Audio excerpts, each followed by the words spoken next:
Olá, alunos da turma de treinamento e desenvolvimento, sejam bem-vindos.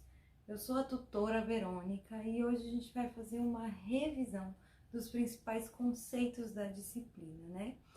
E antes de mais nada, é importante a gente pensar o que vem a ser o treinamento e o desenvolvimento corporativos, né? O treinamento é um programa de educação para o colaborador ou para o stakeholder, né?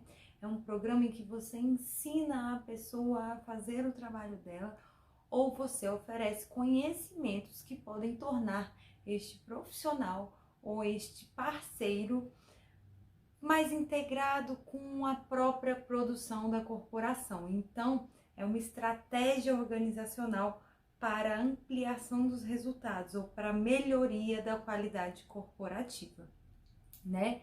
E os benefícios podem ser diversos. Além do aumento da motivação, você pode gerar resultados organizacionais melhores, como redução de erros, e isso pode ser quantificado, inclusive, né? Menos desperdício de material ou mais celeridade no uso das tecnologias, maior acerto na produtividade, enfim, aumento da satisfação. Para cada um desses benefícios que eu citei, podem haver instrumentos que avaliem isso, né? A gente pode ter treinamento para líderes também, então a gente tem a redução dos desligamentos na corporação por algum problema de comunicação, ou a ampliação da inteligência emocional e assim vai.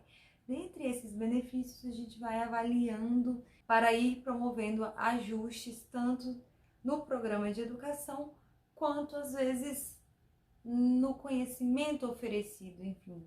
A gente precisa avaliar se esse conhecimento é de fato necessário para ser capacitado, porque demanda um custo também capacitar, né? Então a corporação deve ser estratégica neste investimento, né? Ela deve primar pelos investimentos mais necessários, que vão trazer maiores vantagens para a corporação. Então a gente sabe já os benefícios e os indicadores que a gente pode usar, né? Quantidade de produção, enfim, nível de satisfação e assim vai. Além disso, o treinamento ele pode ser oferecido em 3 formas de modalidade: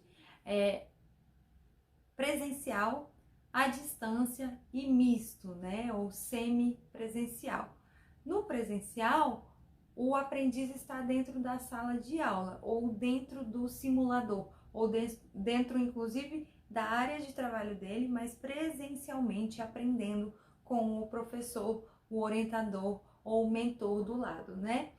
No ensino à distância, você tem a aprendizagem completamente feita de forma virtual, à distância, não necessariamente utilizando a internet, mas na maioria dos casos e na vida moderna também com base na internet, né? Então a gente tem o ensino à distância, completamente à distância. E no ensino semipresencial, você pode ter provas presenciais ou grandes aulões presenciais e você usa tanto as vantagens quanto as desvantagens dos 2 métodos de ensino, né? Em especial no ensino EAD, acho importante a gente falar das vantagens, até por vocês estarem estudando à distância. E o ensino EAD, ele tem um grande alcance de número de participantes. Com esta fala, eu alcanço centenas de alunos, né? Então, o ensino à distância, ele chega aos lugares mais remotos, ele respeita também o horário de estudo de cada aluno, então ele pode ser assíncrono, o estudante ditando o ritmo de estudo dele, né?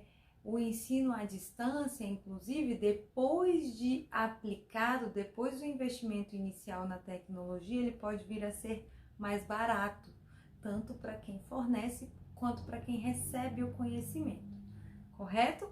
Então, o ensino à distância é sim a tendência mais moderna em termos de educação. E além disso, nos treinamentos a gente tem 2 tipos de fornecedores. A gente chama os instrutores internos e os instrutores externos. Os instrutores internos são colaboradores da corporação, são trabalhadores, estão vinculados diretamente à corporação. A corporação pega um técnico que domina extremamente aquele conhecimento e tem didática, ele precisa conhecer estrategicamente qual a função daquela capacitação, por que ser promovida e o que são os alunos dele, para então formar conhecimento, repassar o conhecimento que já está dentro da corporação. Ou a instituição pode se utilizar de instrutores externos, então ela vai no mercado e traz a referência, o profissional que está mais qualificado para ensinar aquele saber, né, completamente, ou para ensinar a técnica, a habilidade de produção, né?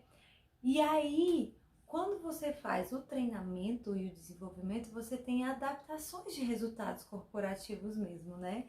Você busca ampliar a eficiência e a eficácia corporativa. Então, você quer que ela produza melhor e que ela atinja melhores resultados, as duas coisas concomitantemente. E você torna o profissional mais flexível, mais adaptável, ele pensa mais rapidamente no sistema produtivo, ele conhece a cultura organizacional, a forma de funcionamento e pode dar sugestões criativas para melhorar o processo de trabalho dele, né? Mas para que a educação corporativa atinja tudo isso, ela precisa saber quem é o público-alvo de cada ensino, quais são as especificidades desse público, qual é a idade de cada um, quais são as ferramentas que eles utilizam no dia a dia para que ela possa trazer o ensino estratégico e, mais do que isso, o ensino adaptado às demandas da turma especificamente, do saber especificamente. Então, se você vai ensinar a utilização de tecnologia, você tem que ter laboratórios ou você precisa fornecer as tecnologias, as ferramentas, os programas que esses colaboradores utilizam no dia a dia para que eles possam aprender fazendo, né? A gente precisa adaptar tudo isso, precisa estar amparando o aprendiz, certo? E aí, quando a gente fala em didática de educação, a gente pensa em ferramentas diversas. A gente vai utilizar aulas expositivas, fóruns, todas essas ferramentas que vocês utilizam no dia a dia de vocês, correto?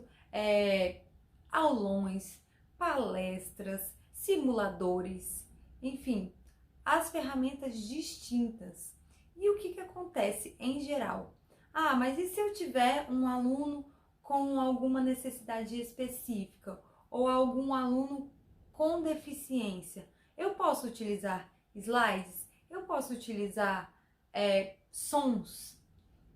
Tudo isso é possível, desde que para este aluno você tenha ferramentas adaptadas, apps de leitores, legendas nos vídeos e assim vai. Você adapta a ferramenta utilizada para aquele aprendiz. Mas é importante lembrar que, em geral, quando a gente fala de treinamento e desenvolvimento, de educação corporativa de um modo amplo, você está capacitando adultos. E aí a gente precisa rememorar os princípios da andragogia. A andragogia vem tratar da eficiência do ensino para este adulto. Ela considera as demandas do adulto. E, em geral, o adulto, ele quer aprender para colocar em prática. Ele quer saber para que serve aquele conhecimento e como ele vai aplicá-lo. Por isso, ele busca resultados com a capacitação. Ele busca capacitações assertivas, certeiras no saber que ele precisa. E ele busca menos a teoria, o aprofundamento da hermenêutica de todo aquele conhecimento.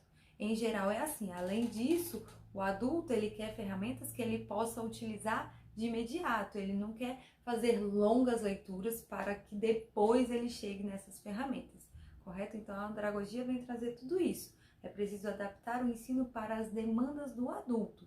O adulto, ele tem demandas específicas da vida adulta. Em geral, ele trabalha, ele é ocupado, então ele não quer perder tempo. Ele quer que o conhecimento seja útil, certinho? E então, a gente pode sim usar os mais diversos instrumentos didáticos, desde que seja programado, planejado, para que esse adulto não se canse, ou para que todos os alunos estejam contemplados no perpasse, na transmissão do conhecimento, certinho?